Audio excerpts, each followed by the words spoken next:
We know there are many choices in internet radio, and the staff and host of LA Talk Live would like to thank you for choosing the internet's hottest destination for the most eclectic sound and invigorating talk.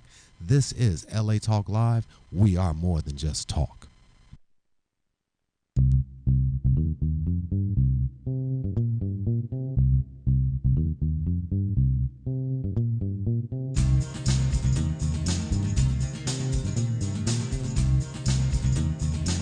Hi, and welcome to the Book Beat. I'm Noel Bassior, and the Book Beat is the show where we feature authors talking about their latest books and guest experts in the world of writing and publishing. But more than that, we want you to find a good book to read this week, if you remember books, bookstores, and all of that, or an ebook. That's fine too. If you can't find one, maybe think about writing the book that you really want to read yourself.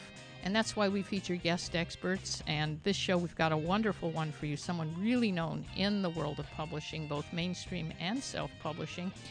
He's going to join us in just a minute. And later on in the show, we have John Espinosa Nelson. And he is known in L.A. as the bookstore bandit. He graduated, first he started robbing bookstores, then he graduated to robbing banks. And he started writing while he was serving a 4-year prison sentence. Always a good way to go.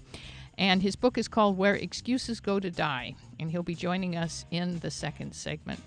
But first, we have Rick Frishman with us, who is somebody who is really an expert. He's known as an expert in the world of both mainstream and self-publishing. He's going to be on the phone. Are you there, Rick?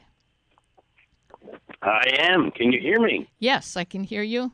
I'm going to give you the long introduction here because I want people to know your background. Rick just cut that down. I'll tell them about me, so I don't want to waste the whole show. No, you know what? We've actually got extra time because we've got a full half hour for you. So okay, great. Yeah, and Rick, I know you've worked with many of the top book editors, literary agents, publishers, including Simon & Schuster, Random House, Wiley, Penguin, Hyperion, so many others. You're the publisher at Morgan James Publishing in New York, founder of Media Connect, and you've been one of the leading book publicists in America for over 35 years. And you've worked with such incredible people. I'm looking at your list: Stephen King, Carolyn Kennedy, Howard Stern, President Jimmy Carter. Kind of an eclectic bunch, right? And oh, yeah. And I know you've got Author 101 University, and we are going to mention your upcoming event in Las Vegas, October 24th to 27th. And Rick has been on Oprah and Bloomberg TV, featured in the New York Times, Wall Street Journal. So you are really known as an expert in the field. And I like what you say because, we were on a show together, Bob Baer's show, a while back, and I agree with everything you say about this, the mainstream and the brave new world of self-publishing. And, we both kind of come from mainstream. So, it's kind of an interesting choice for authors these days.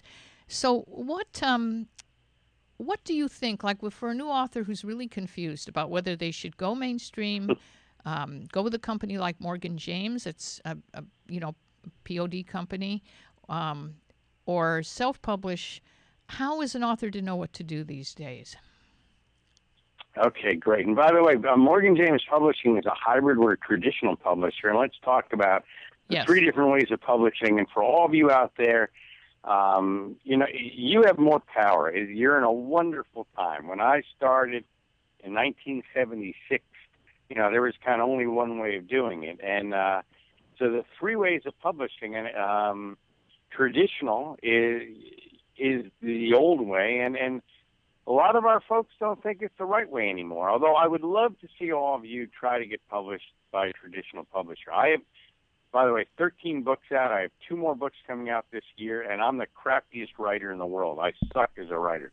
So you don't have to be a great writer to be an author. You just need to know a great writer, but you need to know how to get it done, and we'll talk about that, on this show. Forgive me, I'm from New York, so I kind of talk a little fast, but I want to get out a lot of information. But no matter what you do, I want you to write a book proposal, whether you do it traditional, self-publish, or hybrid publishing, which is the middle, which is what we are. But a book proposal, and I'm going to give you some tools on how to do that. But for traditional, you need a book proposal. Your book proposal gets you the literary agent. The literary agent, and of course, it's not so easy to get a literary agent, and we'll talk about that. I wanted to say, Rick, I just wanted to say that as a book coach, I saw so many people almost make it because, as we both know, right. It's very hard to get through the gatekeepers, and that's a really interesting idea when you say for them to write a book proposal, even if they're self-published. Is that because it will focus them? Exactly. I mean, so no matter how you want to do it, it will focus you and get you on the right track. Even if you're going to do it POD, and when we go self-publishing, that's POD these days. But you still need to market the book and figure out what you're going to do and do a comparative analysis. So let's start with the book proposal just real fast since we brought that up. I have a book called Author 101 Book Proposals. It's under $10 on Amazon. I make 10 cents on it. Tim Ferriss used that book to do his book proposal for the 4-Hour Work Week. Oh, wow. And there's actually, that's amazing. Free software that a student of mine did, which you can get at BP, standing for Book Proposal, BPWiz, W-I-Z, .biz, bpwiz.biz. And it will actually write it for you based on just, here's what we did, and then just write your own. But and here's kidding. what we did, and then write your own, and it will do it for you. Really? It's a really good way just to get started. Wow, that's amazing. If you've ever struggled with a book proposal, that's unbelievable. Yeah, and it's free, and it's easy. So, book proposal, I'm going to give everybody some homework assignment right now. Number one, I want you to write this website down, rickscheapdomains.com, R-I-C-K-S, cheap, C-H-E-A-P, domains, D-O-M-A-I-N-S.com. It's the cheapest place on the internet to get URLs, cheaper than GoDaddy. It's $9.95. We have it for authors. $9.95 a year, and it doesn't go up. So here's what I want you to do, and because I want you to reserve yourname.com and misspellings of your name. And this is going to be very important for me as a publisher. The first thing I'm going to do, or a literary agent is going to do, is do a Google search and see what comes up. So I have rickfrishman.com, R-I-C-K-F-R-I-S-H-M-A-N, but I also have F-R-I-S-C-H-M-A-N.com. Now, Gene, how do you spell your last name? Well, my maiden name, Rick, was Fleischman, F-L-E-I-S-H-M-A-N. So every time I see your name, I go like, wow, I could have mistyped. Someone could mistype those, right? That's right. So how do you spell Fleisch? So let's use Jean for example. So she should own, if her name is Jean Fleischman, JeanFleischman.com. But if she's on radio or TV, how the heck do you spell Fleischman? F-L-I-E-I-C-H-M-A-N, yeah. F-L-I, there's so many ways to get misspelling. And just to clarify, it's Bassior now, but they messed that one up too. But so how do you spell your last name? Well, this new one. Yeah, it's B-A-S-S-I-O-R. It's a tough one. So that's right. So get the misspellings of that. So everyone out there, there's a lesson here. Now, also, I hear some of you, this is technology, we can see you and hear you on this. You're saying, wait a minute, my name is GeneSmith.com, and somebody already has that. So if you have that problem, here's what you do. You are the GeneSmith.com. You're the one and only Gene Smith. You're the original Gene Smith. You're also GeneSmithAuthor.com, GeneSmithSpeaker.com.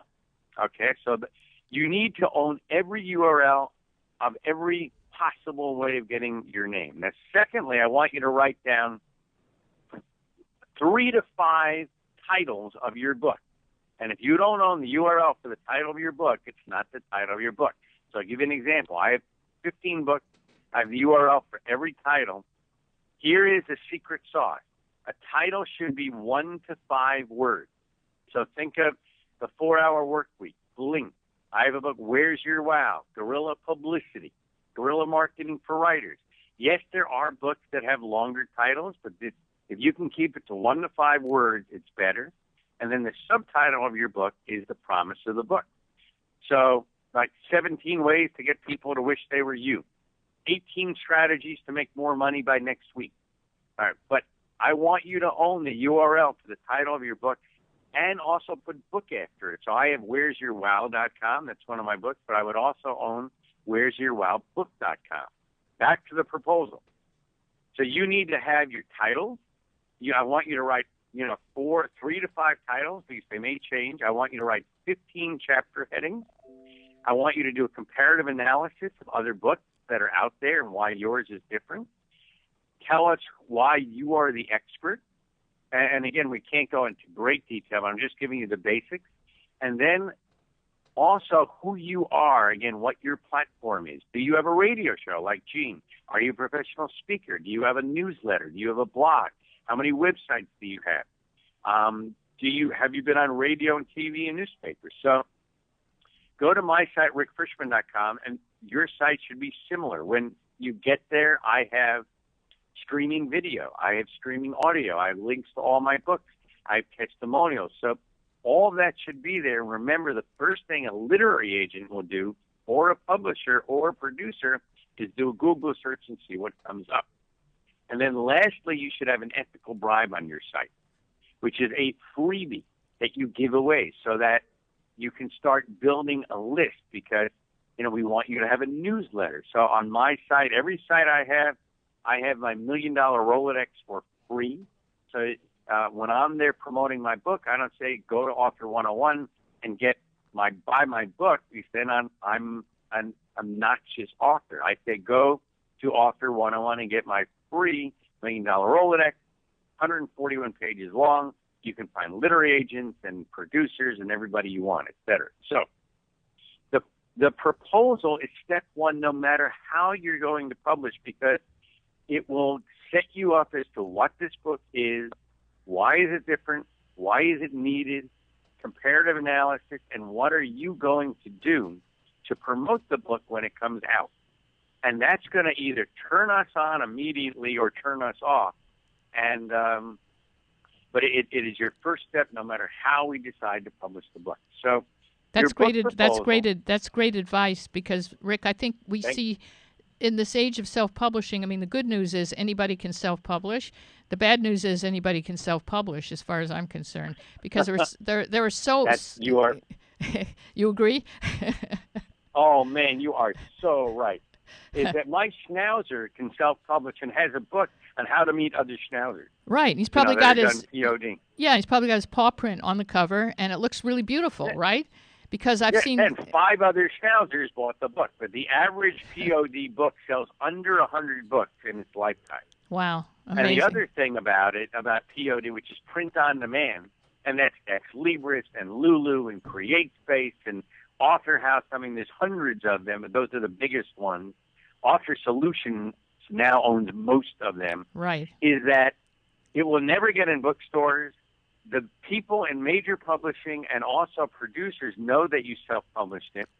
So, again, you don't have the credibility as much as being published either entrepreneurially, which is what we do, or a traditional publisher. But it's sort of a minor league. It's a great way to get started. And if you go POD and get it going that way, if you're successful and can show us that you sold 1,000, 2,000, 5,000 books, then you'll catch our attention, and we'll probably want to publish you as a traditional house. But remember, you have an ISBN number on that POD book, print-on-demand book, which is a license plate, and we can very quickly see how many books have been sold. And if you sold 20,000 of them to your own list and your own clients, you need to be able to give us the proof that you did that. Right. But and I want again, you to talk about what POD is one way, and then we'll talk about the other way. Yeah, talk about Morgan James, because I know that Morgan James, I kind of knew when I said that Morgan James is a mix between a traditional publisher. It's kind of a new model, isn't it? Sort of. Yeah, it's a hybrid. It's kind of the best of both worlds. And here's here's how we're different. MorganJamesPublishing.com. Go there. Check the compare page. We actually put up a page so you can see the difference between traditional self-publishing POD and entrepreneurial we are. The difference is this. Number one is we do all the work for you. I mean, we get 5,000 manuscripts a year. We accept 150 books a year. So we don't take everybody. My schnauzer can't get it. We don't edit your book, and the reason is you have to give us a fully edited manuscript is we don't take your intellectual property right, which is very important. I'll explain that down the road. We do the cover, we do the interior, we print the book, we get it on every format of ebook. You get paid a small advance, and you get paid a higher royalty. Most importantly, you can get into bookstores. We are distributed by Ingram Publishing Services, which is the distributor arm of Ingram, which is the biggest wholesaler in the world. They distribute for about 200 publishers, fairly big ones. Yeah. We're one of their biggest. Is we have about 1,500 titles in print. We do about 150 a year. Yeah. But the key difference is this, is that when we accept your book, we could have it in the marketplace in about 10 weeks from the time we accept your book. So I'll give you an example. One of our authors is a young kid who actually is speaking at Author 101 University. And by the way, write down that site. We're going to talk about it, author101university.com. He came to our event a few years ago, and I fell in love with him. I got him a literary agent. His first book came out by Harper San Francisco called Life's Golden Ticket, and did very well. He had a new book he wanted to get out very quickly, and none of the traditional publishers could get it out quickly, because a traditional publisher, Simon Schuster, HarperCollins, let's just go there for a second, they take your intellectual property rights, and they generally will take a year to 2 years to get a book out, and that's the biggest problem. And then they'll get into some bookstores. You have to do all the marketing, and if they don't sell, they'll all come back. And that's a really important point, Rick, that I know we both know. Yeah. Whether you're published by mainstream or if you self-publish, or no matter what way you go, after you get that kind of 2-week honeymoon with the publicist that the publisher will assign to you, who does not do targeted publicity, just kind of sends it out to all the usual suspects, and doesn't follow up much, and then you are on your own, aren't you, to do your publicity? Exactly. And one note, here's the rule I'm telling everybody, is that you have to do your own marketing, whether you're published print on demand, traditional, or with us. And that's what I teach, and that's what I've been teaching people for 35 years, is how to do marketing, how to market your book. And so don't expect the publisher to do it for you. That is a myth. They used to do it in the 70s or 80s, but now only if you are a celebrity will they do something for you. Now most celebrities have their own PR firms doing it for them anyway. Yeah, but and some celebrities, some celebrities actually they don't even promote as much as one would think. I've seen that happen as well. They're selective there as well. Right. How do you? You had an interesting question. I just wanted to ask you this because I know you're such an expert in it. How do you make your book a bestseller? How do you do that? Prayer. A lot of prayer is involved. Okay. Well, let me, in fact, finish the story with Brendan and then talk about how he did it. So back to Brendan Richard. He wrote a book in 13 days 2 years ago in January. He delivered me the book, his publisher, on February 5th. We published the book on March 5th, and it went to #1 on the New York Times on March 20th. Wow. So don't let anybody tell you got to wait 2 years and you got to get Simon Schuster to be a New York Times bestseller. And that book was Life's Golden Ticket. And after that book went to #1, then his agent, Scott Hoffman, was able to sell his new book called The Charge and Life's Golden Ticket to Simon Schuster for $2 million. Now, wow. The reason he could do that is Brendan had his intellectual property rights, meaning he didn't have to buy it back from us. So very important, and then I'll talk about becoming a bestseller, about Morgan James, and what you should do is POD, you keep your intellectual property rights. Morgan James Publishing, you keep your rights.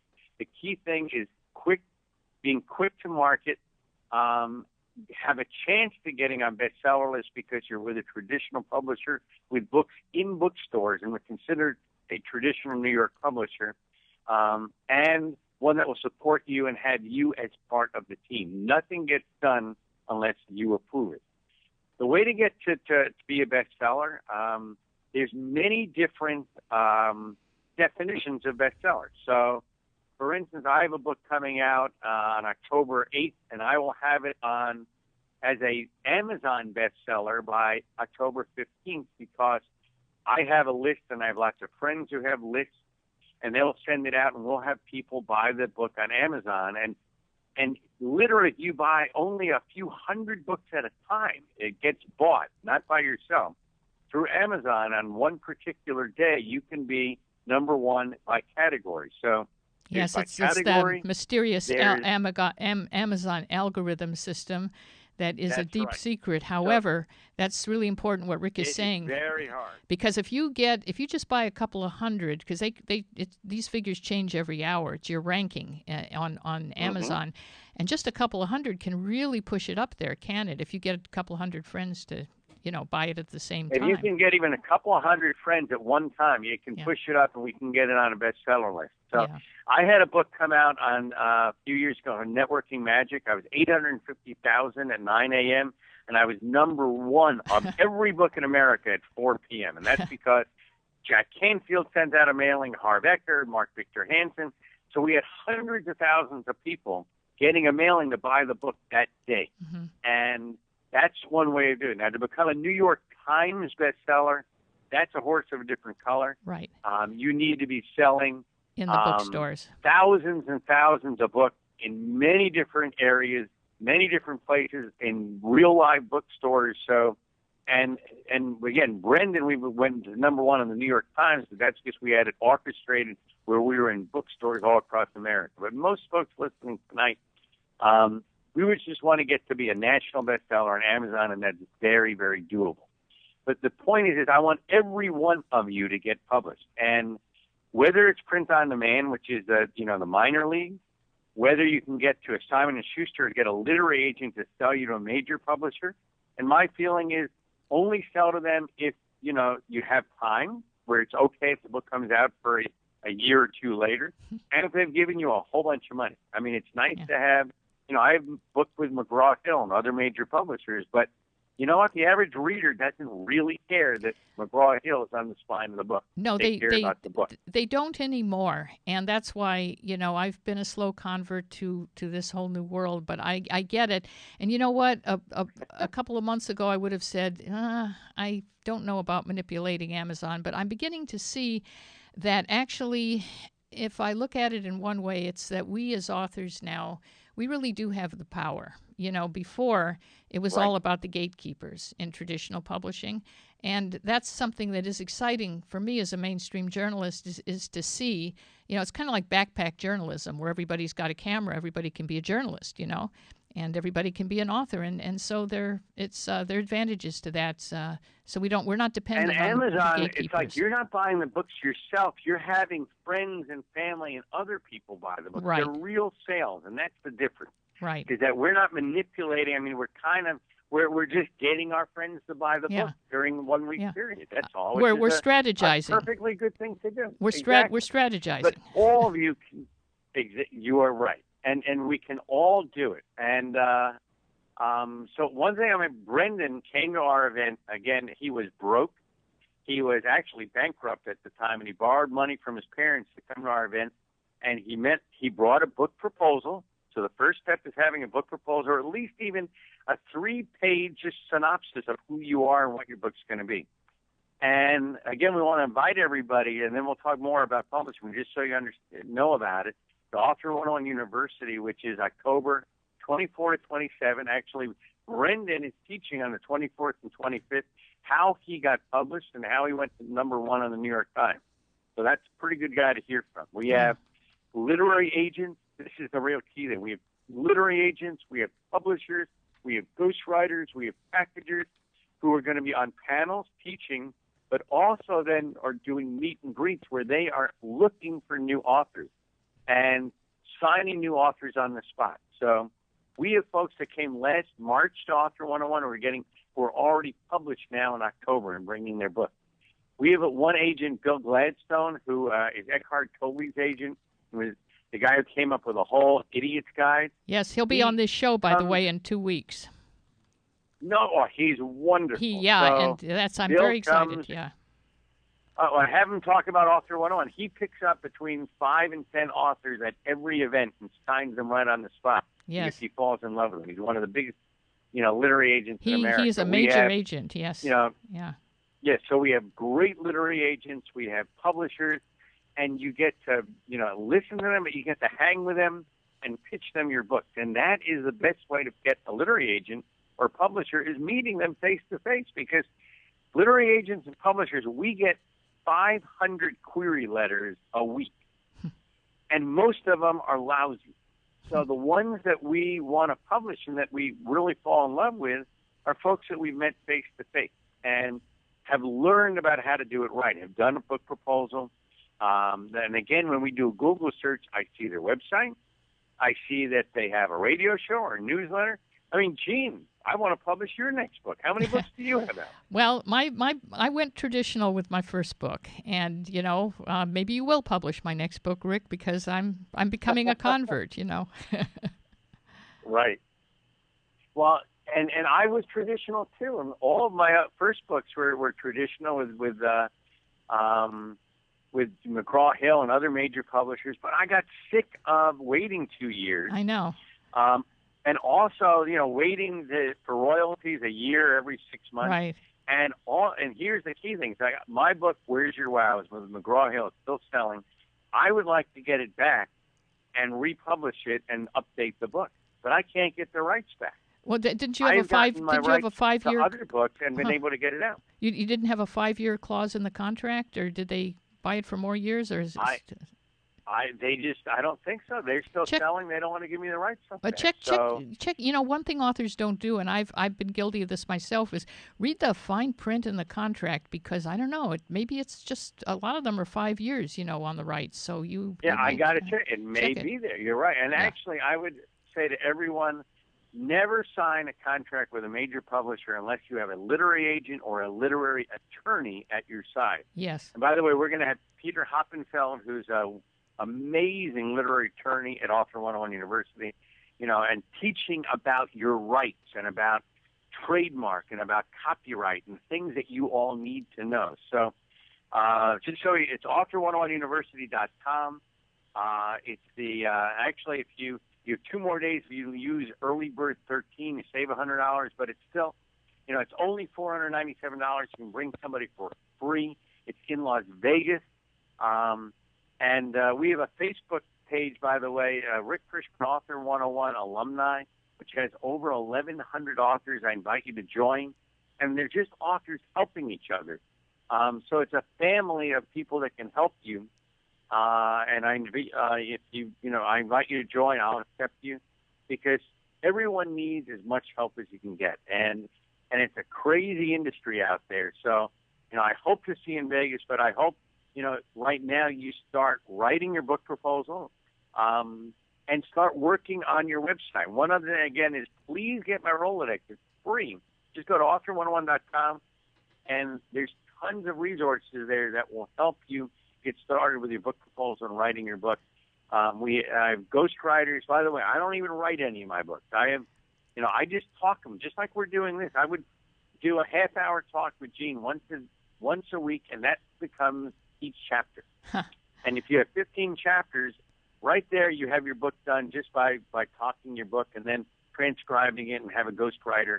We need a good book, but the ghostwriter will help make it better so everyone will want to read it. But I had you have the power out there, guys. That's the important point.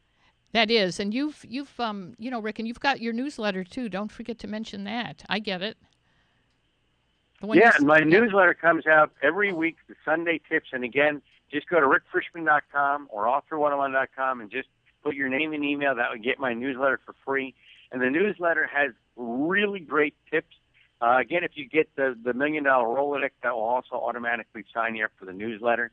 But there's a community out here, folks, that are, willing and happy to help you and understand the way publishing is and the new ways of dealing with it, and there's a lot of sharks out there, and I've seen people, get screwed with really stupid contracts or, just doing anything to get their book out, and that's why we're trying to teach you as much as we can. And I want to say, Rick, Rick, again, that $497 is really a good price. In fact, it surprised me when you said that, because as you and I both know, a lot of times we hear of these people that go to the $10,000 conference, or the $5,000 one. So that's and I've been to one of your conferences. You know, the energy's high. You get all these experts together, and you've just become the go-to guy for, both sides of the fence on book publishing. And it's really amazing what you've done. Well, we don't want to make it expensive. We want to help folks. I mean, we've been doing this for 11 years or maybe 12 years. We do it 2 to 3 times a year, and hundreds of people have been helped. So that's why it's only $4.97, and you get to bring somebody for free. So it's really like $248. That's right. I saw that. And we want you to bring someone for free because we want you to have an accountability coach with you to make sure you get this stuff done. That's so an bring excellent your wife, idea. husband, business partner. We want you to have someone to make sure, it gets done. Yeah, so that's really good. Rick, our time goes so fast, but you are welcome on the show anytime. Please keep in touch, and thank you so much. Remember, folks, it's rickfrishman.com, or you can just start tapping into all of this amazing information that Rick has. So thank you so much, Rick. It's been really great having you here. Thank you. Great to be with you. See everybody in Vegas, Author 101 University, and thank you so much for what you do, Gene. Thanks. Our next guest is a rebel who was known in L.A. as the bookstore bandit because he stuck a .38 in his waistband and politely robbed a series of chain bookstores. Talking about bookstores, he graduated to robbing banks, and yes, then what do you think happened? He went to prison. He's out now. He's here. He's written Where Excuses Go to Die. Stay tuned for John Espinosa Nelson, who will be joining us on The Book Beat here at LaTalkLive.com.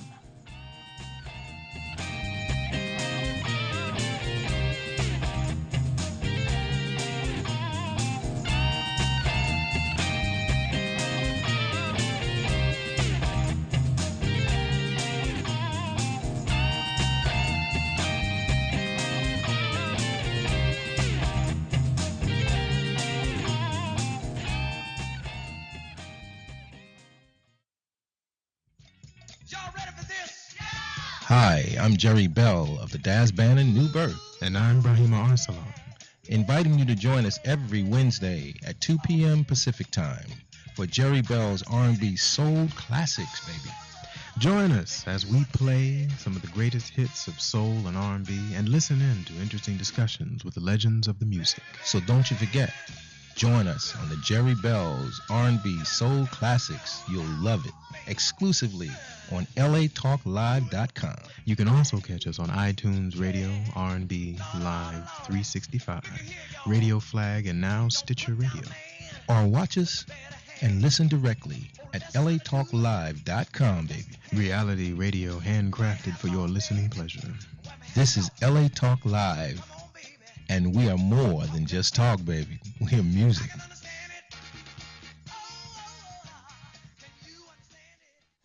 Hi, this is Dawn Christie inviting you to join me every Friday, 1 p.m. Pacific, for my all-new show, The Dawn Christie Show. Join me as I discuss love, spiritual readings, your purpose, why am I born, what am I here to do. So don't forget to tune in The Dawn Christie Show at 1 p.m. Pacific, exclusively on LA Talk Live. You can also catch us on iTunes Radio R&B or watch us on Ustream TV, reality radio, handcrafted for your listening pleasure. This is LA Talk Live, and we are more than just talk.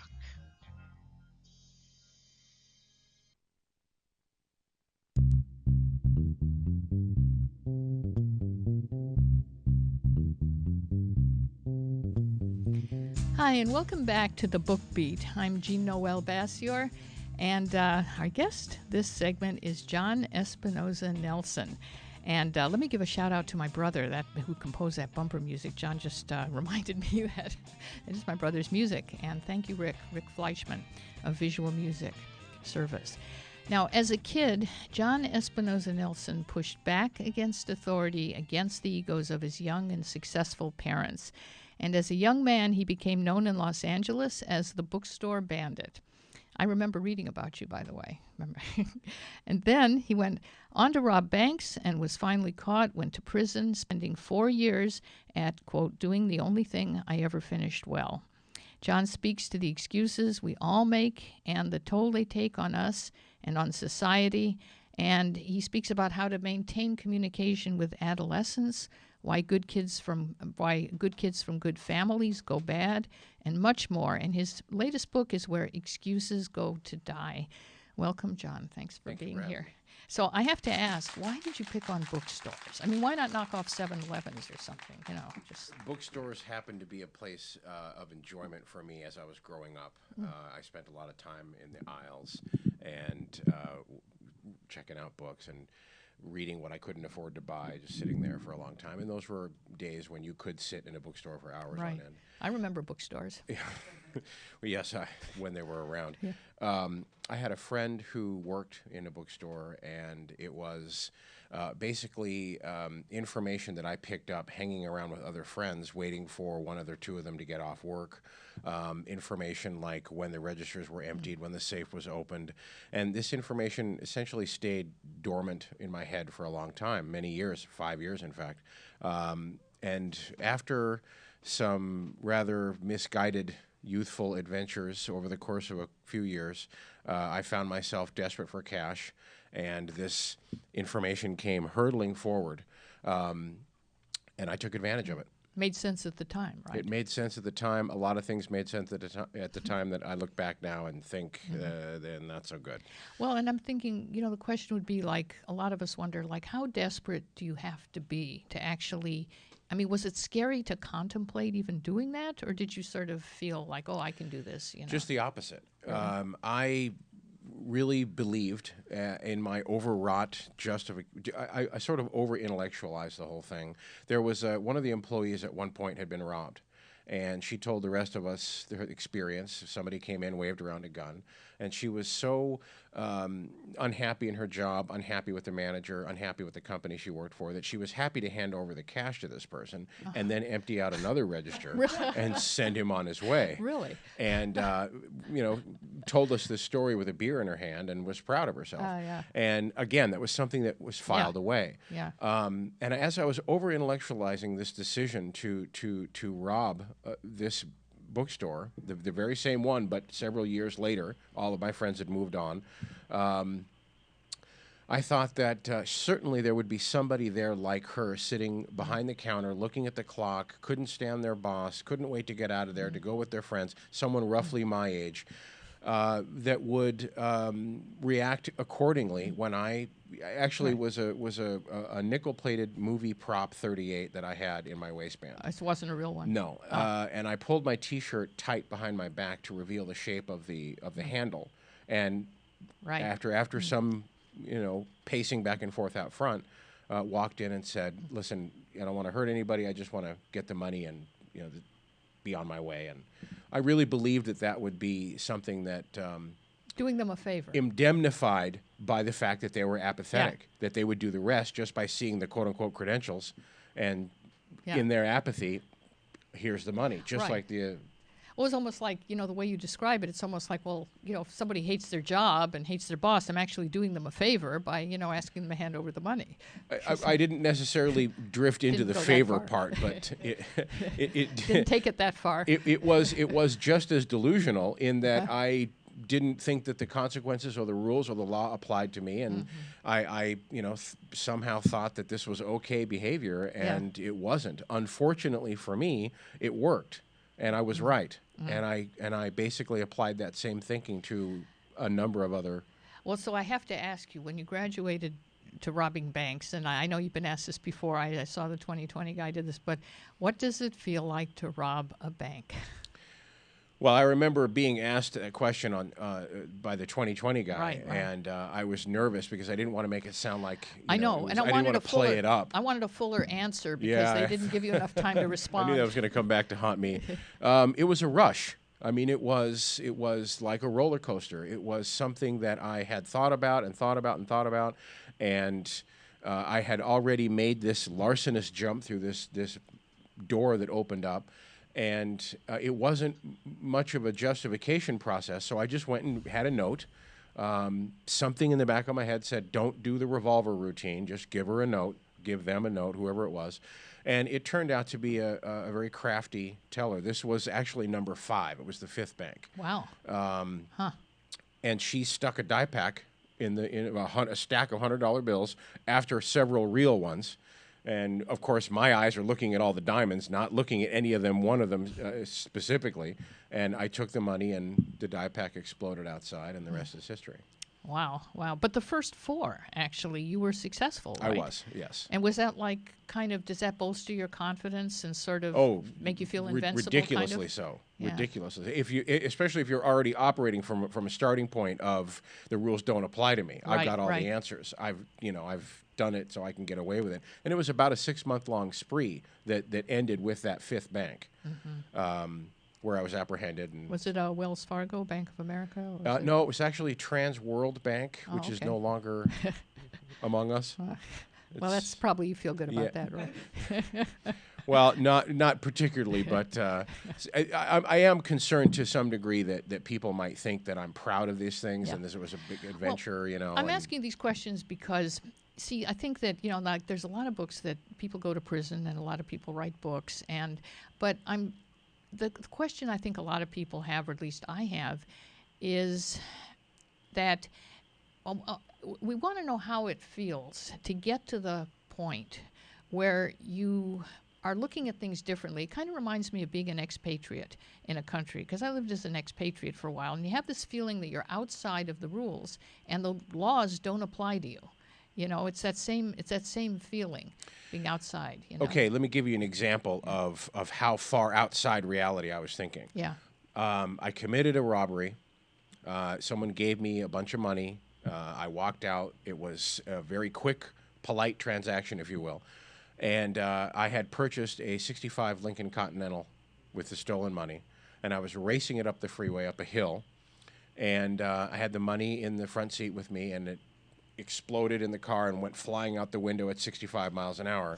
And I pulled the car over, jumped out, and ran down the safety lane collecting 20s and a couple of 50s and 100 and all the way down until I got every last dollar. And that was okay in my head. I mean, I wasn't on drugs. I wasn't drunk. I had thought about this and over-intellectualized it and had worked myself into this realm where, no, the rules did not apply to me, and neither did physics or cars flying past me on the freeway or anything else. And you got the money, right? And I did, in fact, get the money, yes. It's like you step into another reality, isn't it? But then also operating in some weird version of normalcy, in that after every single robbery, just about every one, I would go home and pay my rent and pay my utilities. Be a good citizen. To upkeep this this illusion of this outward appearance of living a normal, responsible life. You know? Right. I even had a side job at the time, and well, your objectives were, pure in some way. I'm not trying to justify, but just saying that I can see how, you needed the money. Was that it, pretty much? I pay the put bills? myself in a position where I believe that. Yeah. Right. So you have, and so it's interesting because it also helps us understand why you titled the book what you did. Because in a way we're kind of saying, like, trying to get to why you did it. At that time, you probably didn't know you were making excuses for yourself in a lot of areas of your life, I have a feeling. Is that true? Very true. That's absolutely true. And that didn't really take on a healthier context, if you will, until my excuses went up against thousands and thousands and thousands of excuses in the setting of prison, incarceration. And that was, when I realized they're worth nothing because they were surrounded by nothing but excuses. And how, being in prison, I mean, some people kind of do a pivot, turn around, and others don't. What was it in prison that made you kind of see the light, kind of? I think it was a combination of lessons that I was taught at a younger age that were as equally as dormant as some of that nefarious information I used. Things that my parents instilled in me when I was younger needed to all of a sudden fight to live. And I felt that, and that's what happened in accordance with and alongside some civilian employees and civilian educators that worked in the various facilities that I was sent to that saw and took an interest in me and showed me potential that I wasn't aware of, and directed me toward self-application.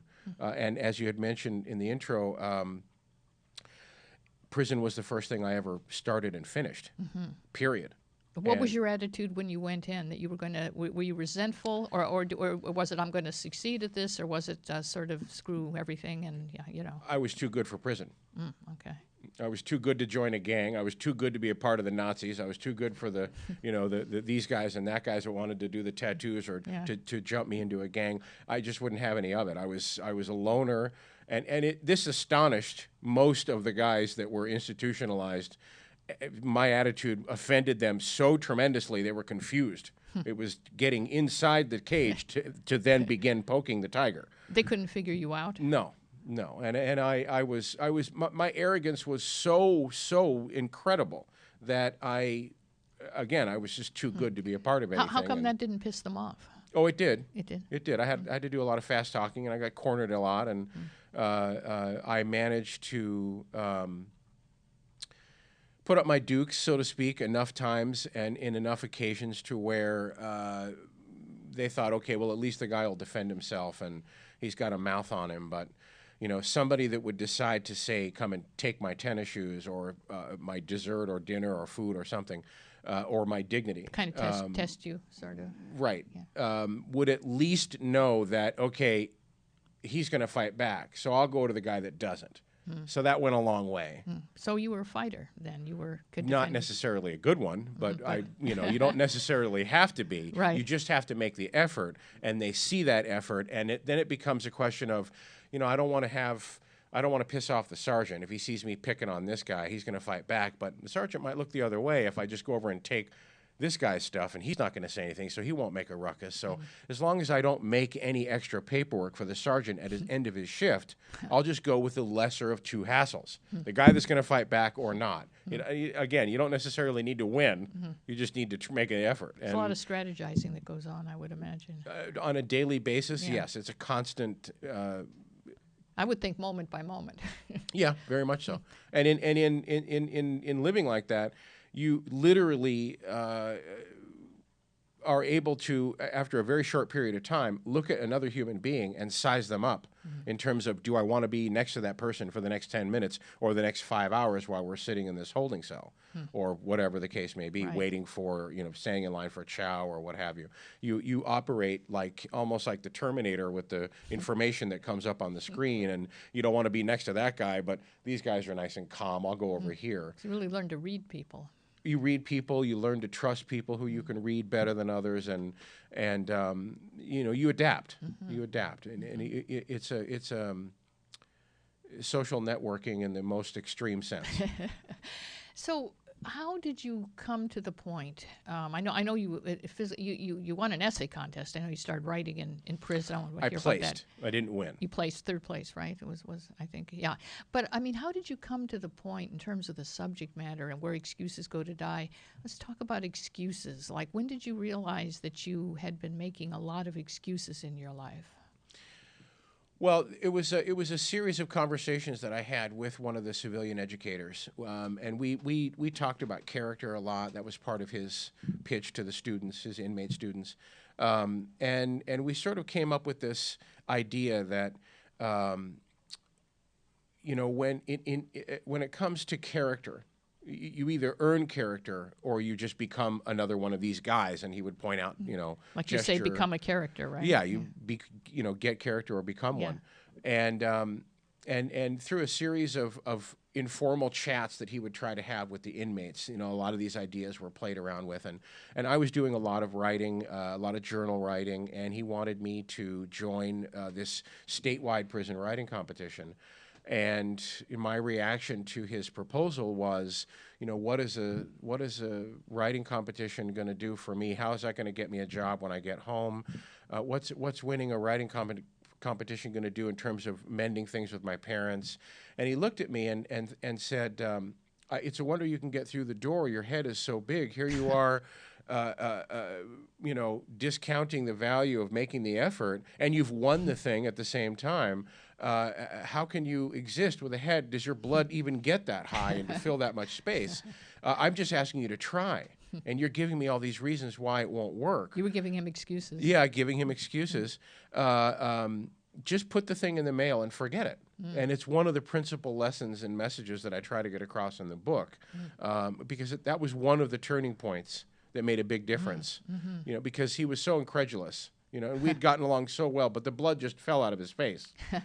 Wow. Well, talk about the book. Talk about some of the things that you do say in the book for people.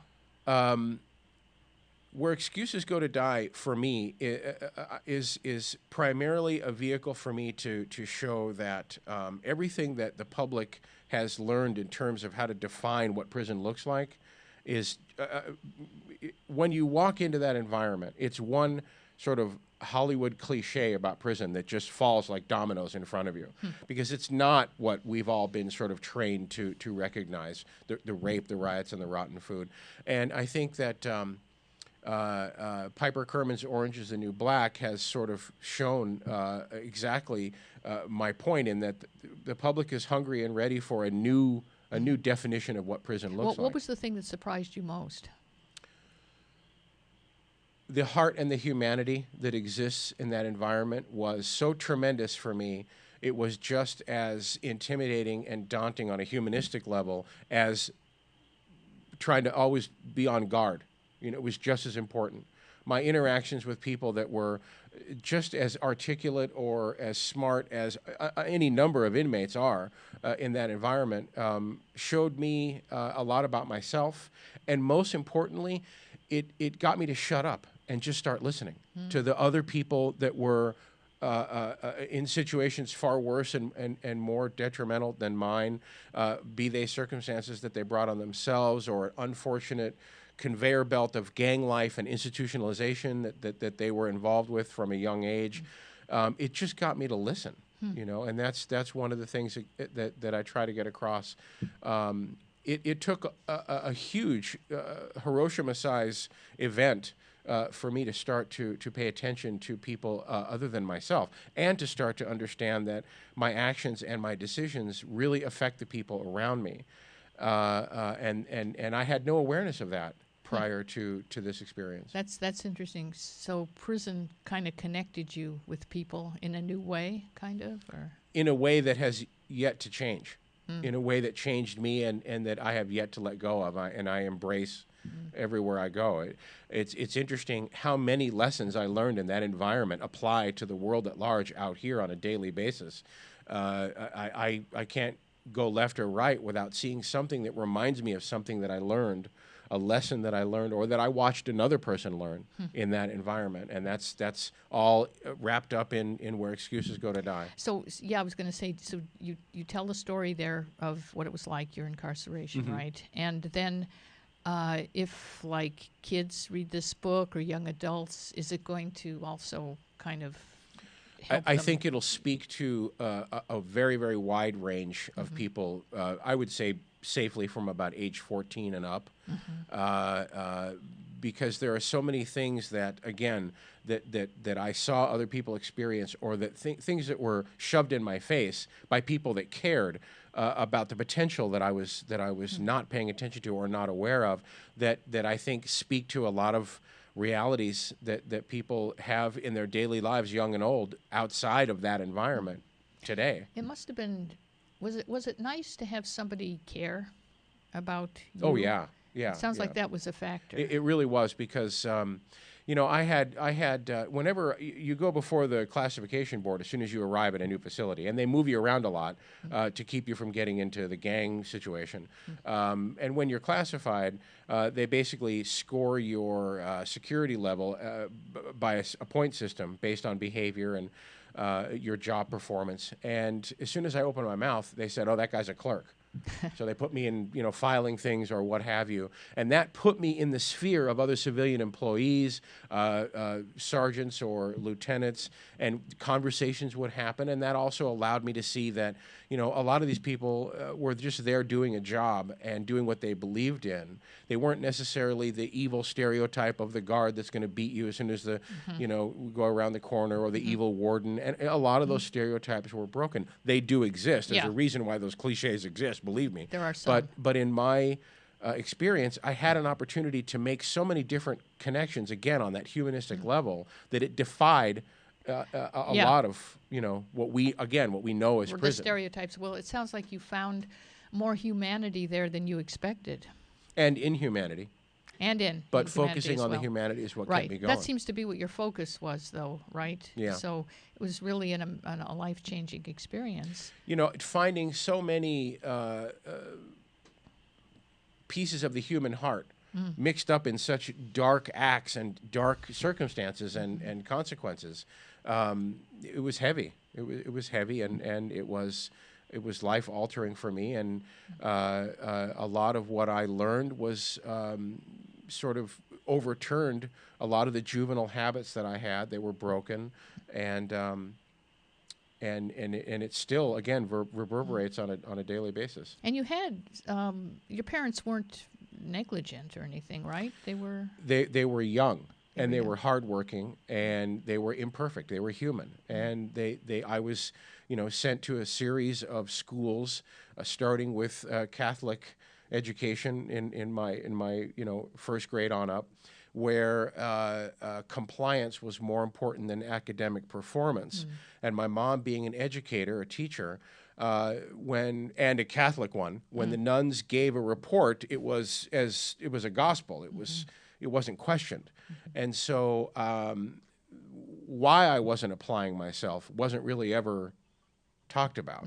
It was just that I wasn't applying myself. Sounds like nobody ever cared at a really deep level about what was going on with you. I don't know that it was a lack of concern. It was a lack of questioning. Right. Just a lack of perception, maybe. Yeah.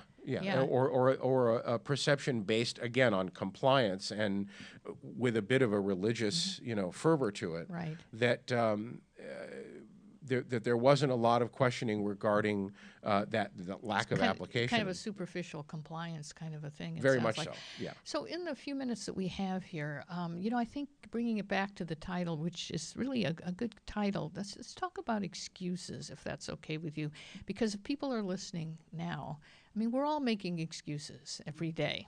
We did a previous show here, and we had two great guests who were talking about positive energy and being more stress-free, and all you have to do is change some little thing that you're doing, but then we get stuck because we make an excuse.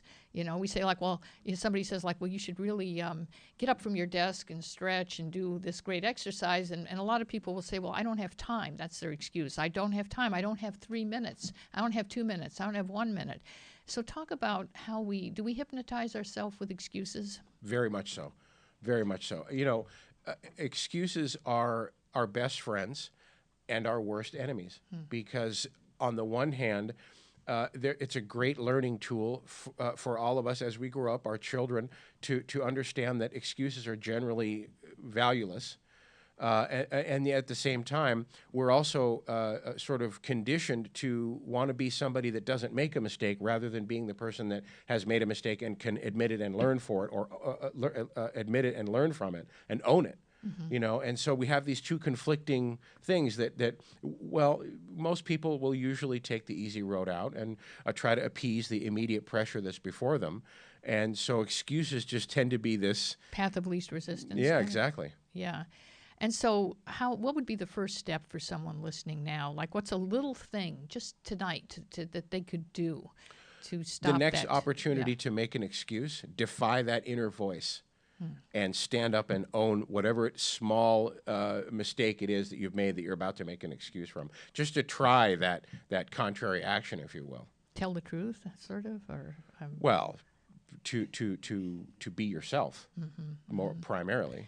So you're saying, if I am just about to make an excuse for something, instead of wanting to let myself off the hook or there's lots of reasons we make excuses. To back away from being that person that didn't handle that one thing perfectly, or as was expected. And give myself permission to be wrong. And or to own it. Exactly. Exactly. And to just try and experiment with that.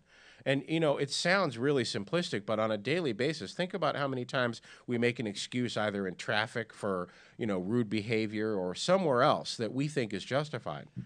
I'm proposing that we step back and take a second look, just for a split second. And in that thought process, there may be a fork in the road where you take the better choice. Find that fork in the road, take a different road, right? So, it's Where Excuses Go to Die is the name of your book. How can people get in touch with you, or where can they get the book? WhereExcusesGoToDie.com. You can get the book pretty much everywhere books are sold. Amazon, Barnes & Noble. Traditional publisher? Actually, it is High Rise Press. Okay. That put us out, and we are we're trying to get in every single place where a book is sold at brick and mortar stores. Great. If you go in and you ask for it and they don't have it on the shelf, they can order it for you. Right. But usually people are, obviously, as we've discussed, going towards Amazon and we can get the book at Amazon. And WhereExcusesGoToDie.com that's a good is place. Also a blog that Okay. talks a lot about the traditional publishing versus. And are you out there speaking? Can people contact you in any way? Absolutely, through the blog, WhereExcusesGoToDie.com. Okay. Thank you so much for being with us. Thank you very much for having me. Really fascinating. So thanks for being with us here on the Book Beat. And I want to remind you this show is produced by Susan Levin and SpeakerServices.com. Susan comes up with these amazing guests, just unbelievable. And join us next week, same time, same station, for the Book Beat. And this is the show with homework. So remember, find a good book. Start with John's here this week. And if you if you can't find one, do as he did. Think about writing the book that you want to read yourself. And we'll see you next week here on the Book Beat. Remember, all shows are archived here at LaTalkLive.com, where we are more than just talk.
This is Elena inviting you to join me every Wednesday at noon for Elena's Beauty Talk and more, exclusively on LA Talk Live. You can also catch us on iTunes Radio, R&B, or watch us on Ustream.tv. Reality radio, handcrafted for your listening pleasure. This is LA Talk Live, and we are more than just talk. Hi, this is Starlet Quarles, and I'm inviting you to join us every Wednesday from 5 to 6 p.m. for a new show right here on LA Talk Live, The Dialogue, Real Talk, Real People. Join us as we discuss the topics that are relevant to today's generational leaders. So don't forget to tune in to The Dialogue, Real Talk, Real People, every Wednesday from 5 to 6 p.m. right here on LaTalkLive.com. You can also catch us on iTunes Radio R&B, Live 365, Radio Flag, and now Stitcher Radio. or watch and listen directly at latalklive.com. Reality radio handcrafted for your listening pleasure. This is LA Talk Live, and we are more than just talk. Hello, this is Angela DeJoseph. Join me Thursday evenings at 6 p.m. Pacific for the Angela DeJoseph Show. Join me as we venture into health, wealth. We're going to give you news, interviews, and entertainment. You can also catch us on iTunes Radio, Live 365, Radio Flag, TiVo Radio, and now live on Facebook. Or watch and listen directly at latalklive.com. Reality radio handcrafted for your listening pleasure. This is LA Talk Live, and we are more than just talk.